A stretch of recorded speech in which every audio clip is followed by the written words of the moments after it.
Hello and welcome to Papa's Garden. Today I'm going to be talking about maximizing room, which is important if you have a limited amount of space in which to garden. My garden may look big, but in reality it's not that big because of the space that I chose to keep in between my raised beds. So I like to maximize the space I have to work with in my garden so that I can yield a larger harvest. Today we're going to talk about growing vertically. Growing vertically is the way that I've found works best for me to maximize my space. The first method that I use is simply using a garden twine. There are a lot of ways that you can grow vegetables vertically, and I don't utilize all of them. I utilize 3, possibly 4 different methods of growing vertically. So what I intend to do today is just to share with you what I do and how it works for different plants. The first method I use incorporates this whole setup here. These T-posts.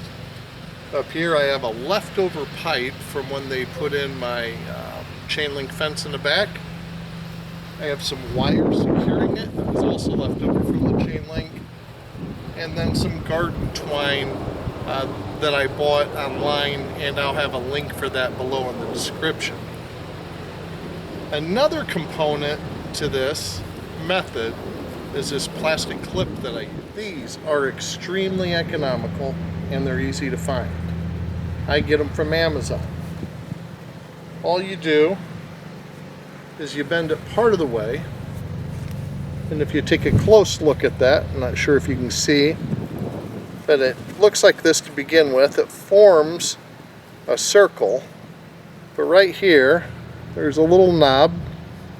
So you wedge that string in between the knob and where the two pieces come together, and it captures and clamps itself to the string so it can't move up and down, and then this gently goes around the plant. So in this case, those cucumbers begin to go astray. So I will simply take this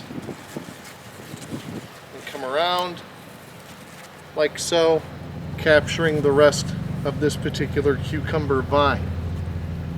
So I look down this line, it looks like the next one perhaps could use a little more support as well. So I look at it here, sure enough, this one was bent way over.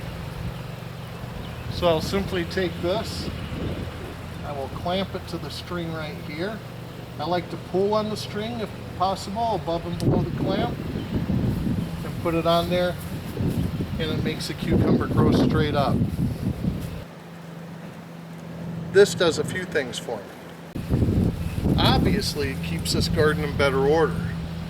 What you probably can't see from there is I have onions growing below, and then I have a cattle panel behind. This keeps the cucumbers off those 2 segments so that I can continue growing when I'm growing there. So it gives me more space in which to garden. Had I not chose to grow these vertically, these cucumbers would have easily have taken over this garden. In fact, to be honest with you, I have 9 cucumber plants here. There's no way I could have supported 9 cucumber plants using another example I have of this method is my tomato plants. Once again, it's the same setup. The only thing different about this setup, I still have the T-post. I added a center T-post in this bed because it's longer. I still use the garden twine, but instead of a piece of pipe from the chain link fence, I actually have a piece of PVC. I think it's 1.5 inches. You want something rigid and solid so that the weight of the plants doesn't pull it down. Especially if you're planning on having a good harvest, which I'm planning on. Same thing. These are all pretty well supported, but for sake of example, I'll put another one on this plant. I'll slide this over a hair. I get the string pinched in there. I bring the plant close, and I simply close that plastic. That I almost forgot about is simply using a T-post with string running in between it. This one here, I have blackberries, excuse the weeds, I gotta pull these. And I simply weave the blackberries in and out of the strings. It's pretty primitive, but it actually works really well.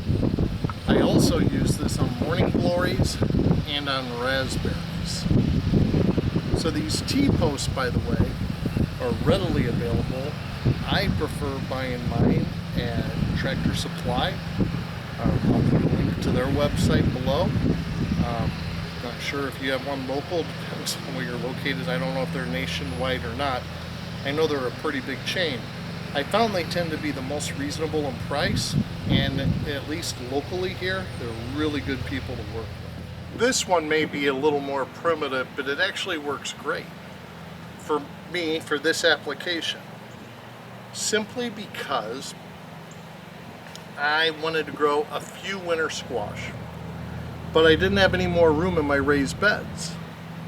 So I decided to grow them in these 5-gallon food safe buckets.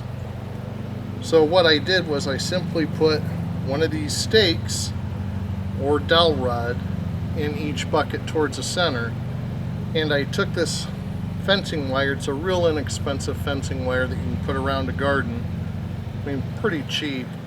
I cut off a section of it just long enough to cover 5 of these, and then I used these zip ties to connect these dowel rods with this little fencing. As you can see, it's actually doing a good job at supporting some of this butternut squash that I've grown, as well as some acorn squash that I have grown. Would not be able to grow these in these buckets without this, unless of course I just let the plants go all over the yard, in which case it would make it more difficult for me to maintain the yard around these buckets.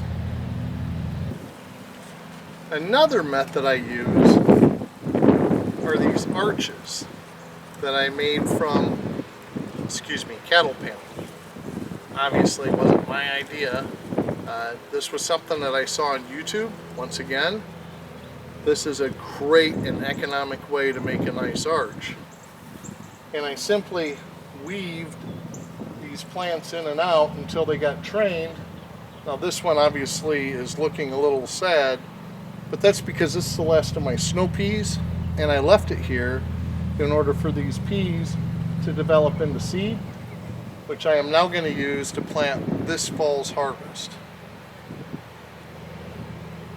So this is the cattle panel arch, and I use this in a lot of different ways. And I also use it in conjunction with those plastic clips I was showing you. For instance, if we look at the other side of this arch, you will see that along with my sweet potatoes, I've also chose to plant melon in this particular bed. Now, if I wasn't going to grow the melon vertically, I would never have room in this bed for both sweet potatoes and melon, because I can take this melon and grow it vertically up this arch. It's occupying no real estate at all. I use that same clip that I used with the twine, only this time I merely clip it around the fence and around the stem of the melon plant at the same time.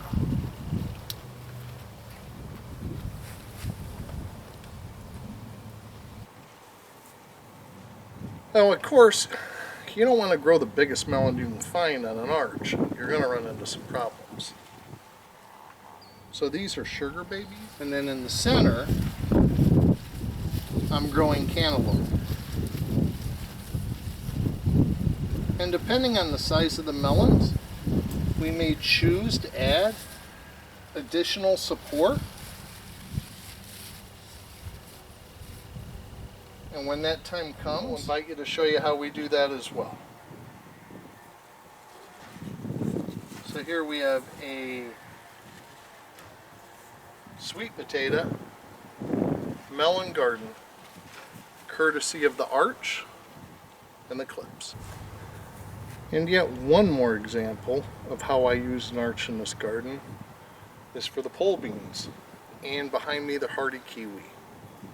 Pole beans are a perfect way or a perfect plant for these arches, and it's great because once they start bearing beans, and they're getting ready to now as the flowers are just now coming out, you can simply come in here and pick them. It's awesome. Makes life so much easier. And then the final way that I use to grow plants vertically, and it still uses a cattle panel but in a different way, is where I'm growing my loofah. These cattle panels are about 4 feet by 16 feet.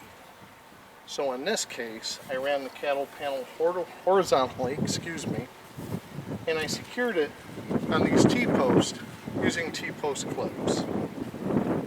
Then I simply started the loofah on the inside of the cattle panel, and this is a no-till garden, on the no-till side with the lawn on this side, and I now have it growing down here. It's just now beginning to bloom. Eventually it will form a hedge of yellow blossoms, loofah, and rich green foliage. So those are the ways that I chose to maximize the space in my garden. It allows me to grow more food in a smaller amount of area. It's relatively inexpensive to do. It helps me to prepare more for the future, to bless others with some free produce, just a variety of reasons. And to be honest with you, it makes for more comfortable gardening. Less time spent bending over, is now a lot of these plants are right there at eye level. So I hope some of these ideas are helpful. There's a lot of other things you can do too. I've seen people take bamboo stakes and make like a teepee around a plant. I've seen people use old wooden step ladders that they picked up at a garage sale or an estate sale. You can use almost anything that goes up. You can use a few screws and strings on a wall, side of a house or a garage or a shed. There's a lot of ways that you can grow vertical. Let your imagination go wild. And I'd actually like to hear what you do to grow vertical, or other ways that you choose to maximize the space in your garden. So thank you very much for visiting us here at Papa's Garden, and God bless.